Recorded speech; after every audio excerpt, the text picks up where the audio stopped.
بسم اللہ الرحمن الرحیم۔ ہمیشہ مخلص رہیں۔ آپ کی موجودگی وقتی تو ہو سکتی ہے، مگر کردار اور رویے دائمی اثرات چھوڑ جاتے ہیں۔ اللہ تمہیں انسان کی محبت سے گزار کر خود تک لاتا ہے۔ اخلاقیات کا یہی تقاضا ہے کہ کسی کی زندگی میں اتنا ہی تعلق رکھیں جتنا وہ آپ کو اجازت دے۔ دکھاوے کی خوبیاں خامیوں سے بدتر ہوتی ہیں، اور سب سے بڑی خوبی یہ ہے کہ آپ اپنی خامیوں سے آگاہ ہوں۔ ایسا مکتب بھی کوئی شہر میں کھولے، آدمی کو جہاں انسان بنایا جائے۔ جب آپ پر کوئی مہربانی نہیں کرتا تو آپ اس پر مہربانی کر دیں، یہی بہترین سزا ہے۔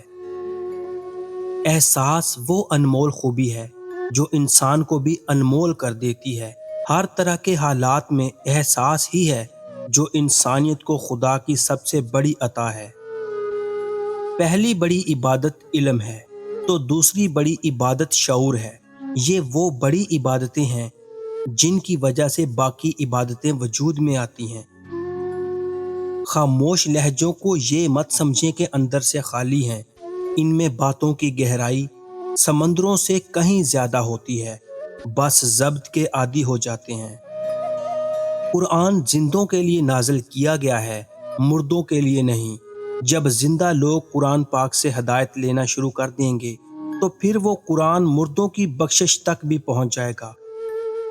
بڑا انسان عمر سے نہیں ہوتا، بڑے آپ تب ہوتے ہیں جب دوسروں کو سہنا اور برداشت کرنا سیکھ جاتے ہیں۔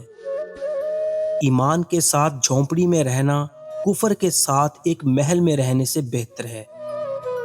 یہ میں قدا ہے، وہ مسجد ہے، وہ ہے بت خانہ۔ کہیں بھی جاؤ فرشتے حساب رکھتے ہیں۔ افسوس کہ ہم نے آج تک علی علیہ السلام کو پہچانا نہیں۔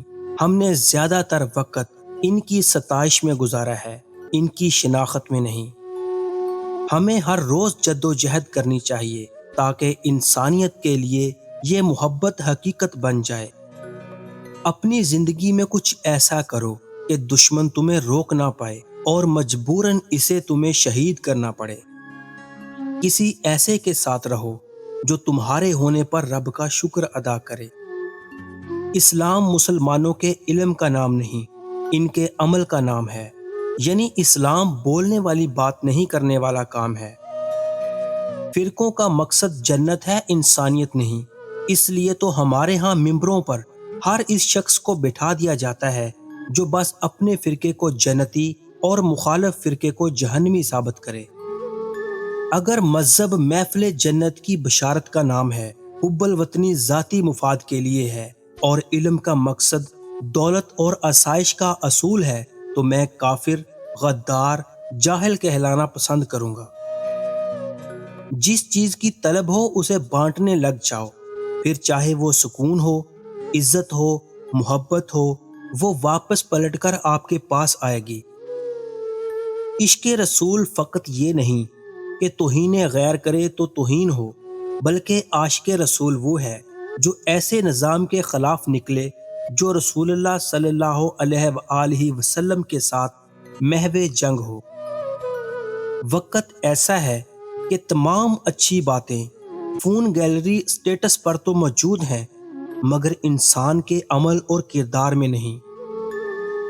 اللہ کی معرفت کی پہلی سیڑھی پر قدم ہی وہ رکھتا ہے جس کے دل میں محبت علی کا پودا پروان چڑھ چکا ہو۔